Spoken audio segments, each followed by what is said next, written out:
912 anos. Depois do dilúvio, o que aconteceu? Duas coisas mudaram. Mudou o ambiente e mudou também o quê?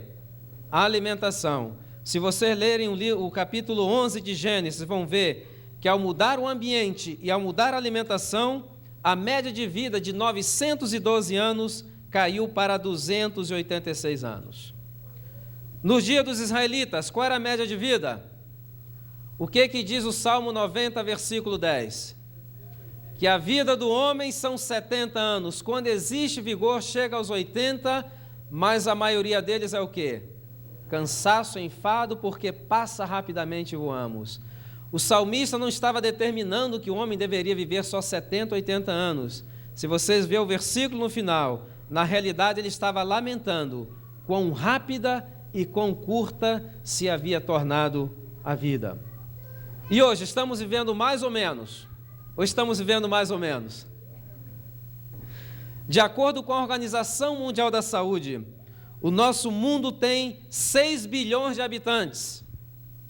Desses 6 bilhões de habitantes, 50%, a metade da população do mundo, morrem antes de completar os 17 anos de idade. Apenas uma pessoa em cada 60 chega aos 65 anos de idade e apenas uma pessoa em cada 500 chega aos 80 anos de idade. Estamos vivendo cada vez menos e com uma qualidade de vida o quê? Qualidade de vida miserável.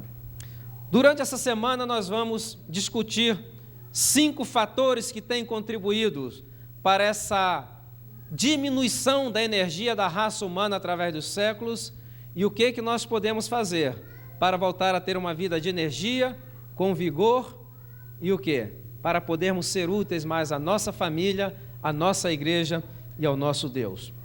E eu vou falar em ordem de importância. Vou começar agora, talvez apenas... Quantos minutos eu tinha, pastor? Ainda tem, né? Vamos falar em ordem de importância. Por exemplo, se você quer fazer uma reforma na saúde na sua vida e você quer começar com a coisa mais importante, qual seria a coisa mais importante para você? Carne? Não, carne está em terceiro lugar.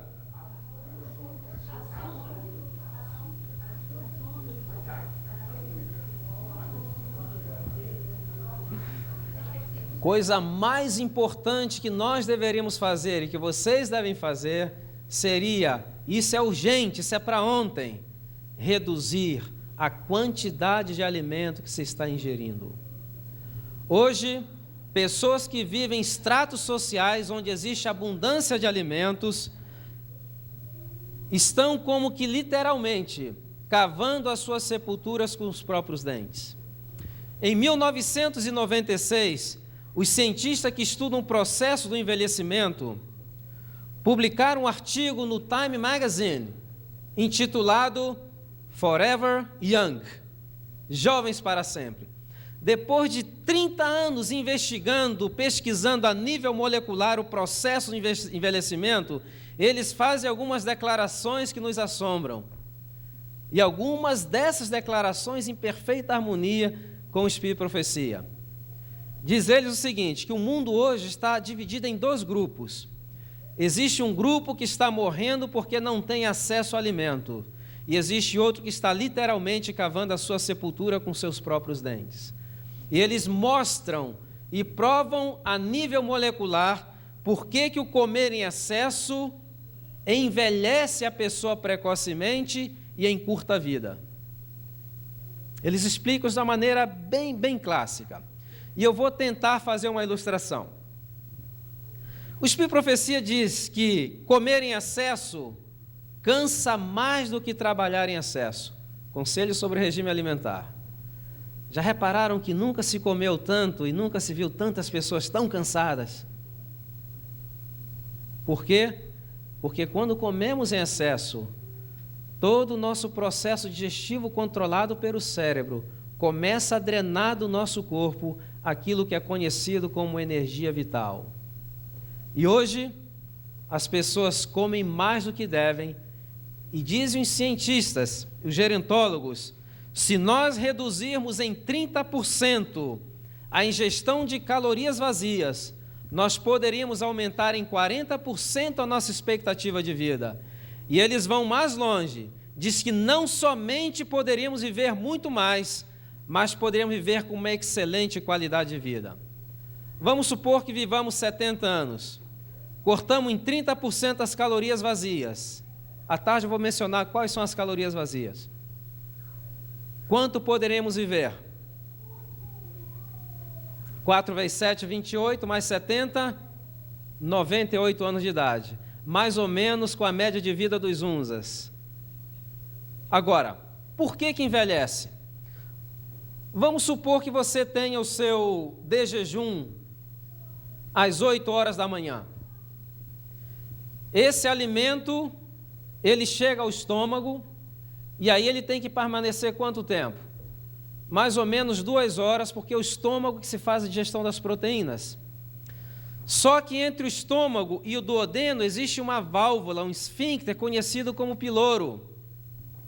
E hoje tem uma bactéria aí provocando um verdadeiro disarray nesse esfíncter.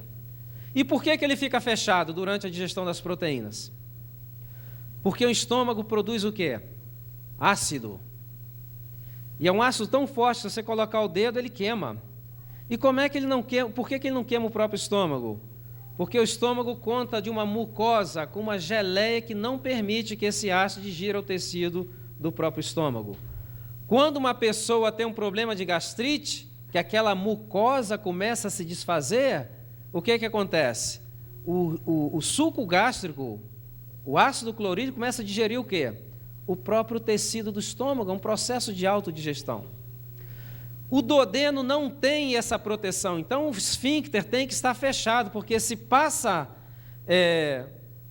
ácido clorídrico para o duodeno, o que vai acontecer?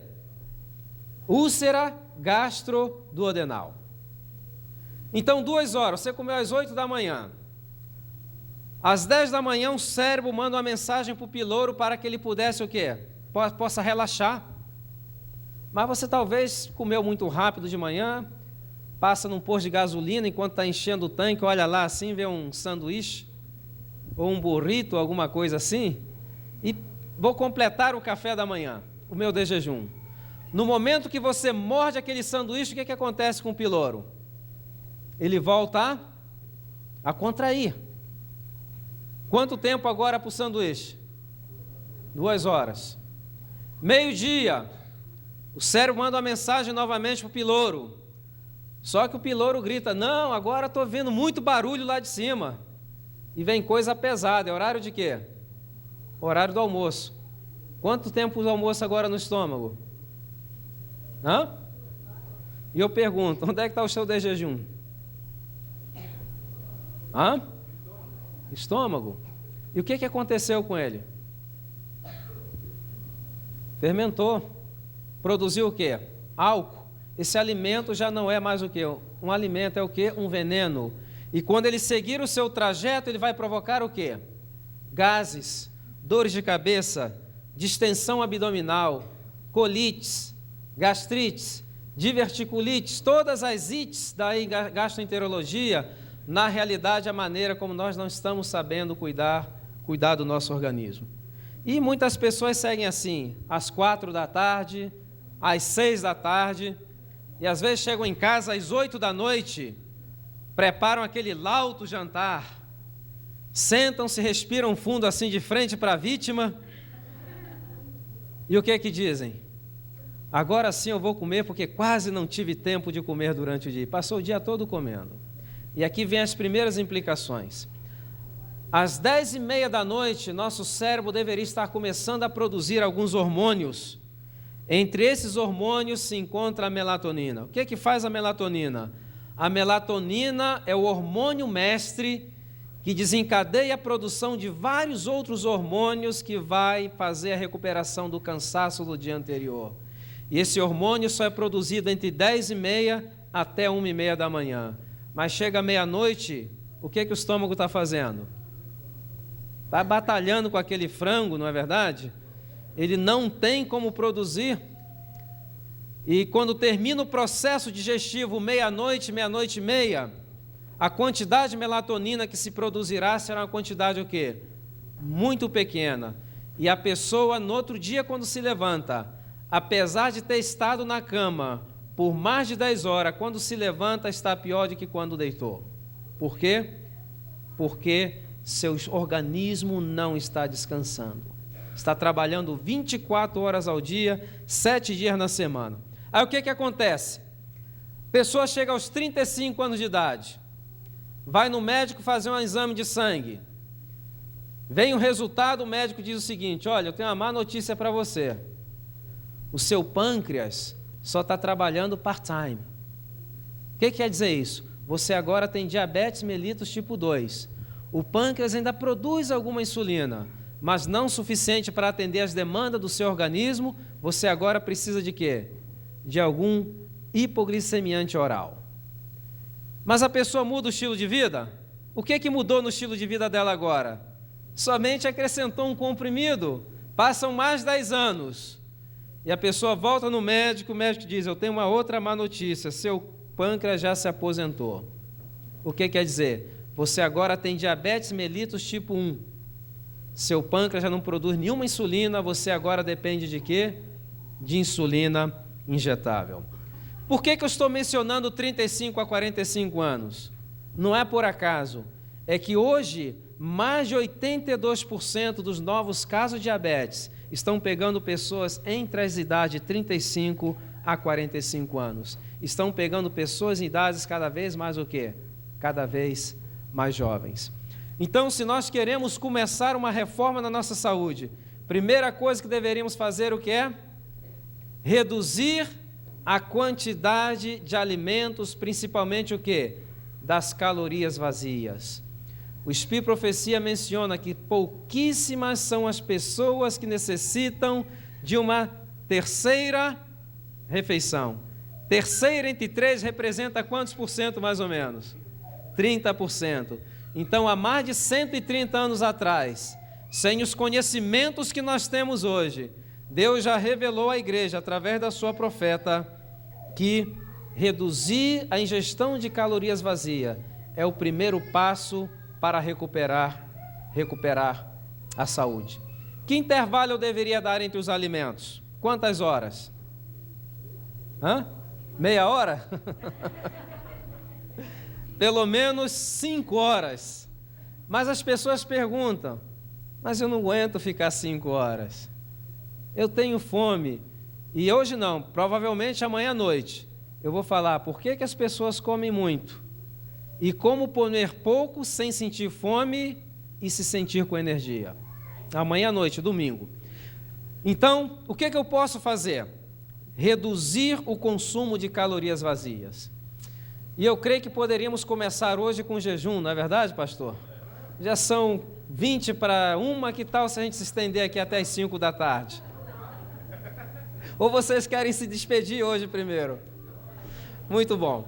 Vamos hoje à tarde seguir com os outros passos, logo depois do programa das mães. E depois também, durante a semana, eu queria dar uma parte especialmente para as mães, que está relacionado com a saúde das crianças e também economia doméstica. Como posso comer bem, me sentir energético e economizar? Para concluir essa manhã, vamos abrir nossas Bíblias no livro de Cantares, bem rápido, porque eu sei que de tanto falar em comida, vocês já estão com fome. Livro de Cantares, no capítulo 2.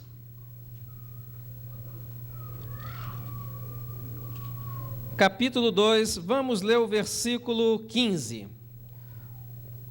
O texto diz o seguinte: apanhai-me as raposas, as rapozinhas que estragam a vinha, porque as nossas vinhas estão em flor. O que Deus está dizendo para a sua igreja através desse texto? Para nós compreendermos esse texto, temos que compreender que o povo de Israel era um povo agrícola, e entre os produtos que plantavam estava o quê? A uva.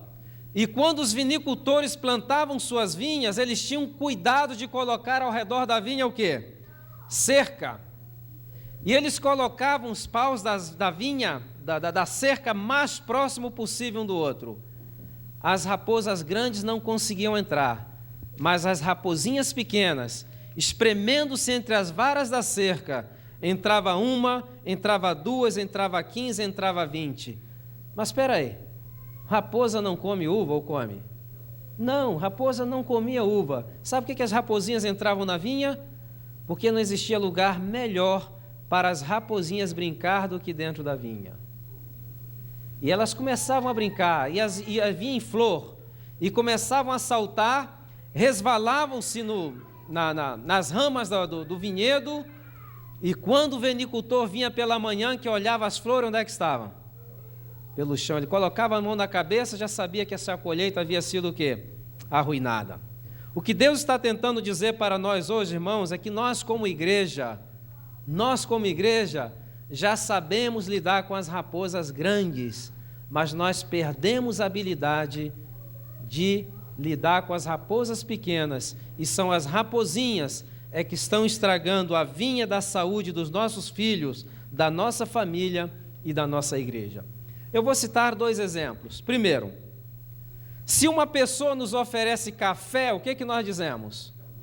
Eu não tomo, supostamente deveríamos dizer, né? Não dizer obrigado. O que eu deveria dizer? Olha, eu não tomo café porque a cafeína, ela é um estimulante do sistema nervoso central, ela aumenta a frequência cardíaca, ela irrita a mucosa do estômago e do intestino. Os estudos mais recentes indicam a relação entre consumo de cafeína e câncer de pâncreas. Só que depois de nós darmos um estudo bíblico, nós comemoramos com uma Coca-Cola desse tamanho que tem muito mais cafeína que o café. Só que o café é uma raposa o quê? Grande. E a Coca-Cola o que é? Uma raposinha. Nós já sabemos lidar com as raposas grandes, mas perdemos a habilidade de lidar com as raposinhas, e são as raposinhas que estão tirando a nossa saúde, a nossa energia. Se nos oferece cigarro, o que nós falamos? Puxa, você quer receber um curso como deixar de fumar em 5 dias, em 30 minutos? Ofereça um cigarro a um adventista, não é verdade? Ele vai falar dos perigos do cigarro para os pulmões, para a boca, para os rins, para o estômago. Só que quando chega agora o verão, todo mundo gosta de ir para o fundo assim do quintal, preparar aquele churrascozinho, não é verdade? Só que aquele churrasco de carne gorda, quando a temperatura aquece, ela cai e entra em contato com a brasa. Quando ela cai, ela faz até um ruído característico. Como é que é esse ruído? O couro aqui do churrasquinho está bem afinado. O que acontece com esse ruído? Esse ruído é que a gordura se desfez em vários subprodutos. Entre esses produtos está o benzopireno. 1 libra de carne gorda pode produzir o equivalente a 5 miligramas de benzopireno, a mesma quantidade de benzopirenos produzido por 300 cigarros. A única diferença é que não desenvolvemos câncer dos pulmões, mas aumentamos o nosso risco de desenvolver câncer do intestino. Mas o cigarro é uma raposa o quê? Grande. E o churrasquinho é o quê? Uma raposinha. E o que a Bíblia está dizendo para nós essa manhã? Caçai as raposinhas, porque elas estão o quê? Destruindo a nossa vinha. Está destruindo a vinha dos nossos filhos, da nossa família e da nossa igreja. Irmãos, hoje vamos oficialmente abrir a temporada de caça às raposinhas, para que nós possamos realmente viver a vida de uma maneira saudável, para que Deus possa cumprir na nossa vida tudo o que Ele pretende, e possamos realmente ser um exemplo para o mundo. Lembrem-se das promessas da Bíblia, que se nós obedecermos os mandamentos de Deus e os seus preceitos, os outros povos olharão para nós e que dirão: veja que povo belo e formoso, nenhuma enfermidade chega à sua casa, e o Senhor certamente está com eles.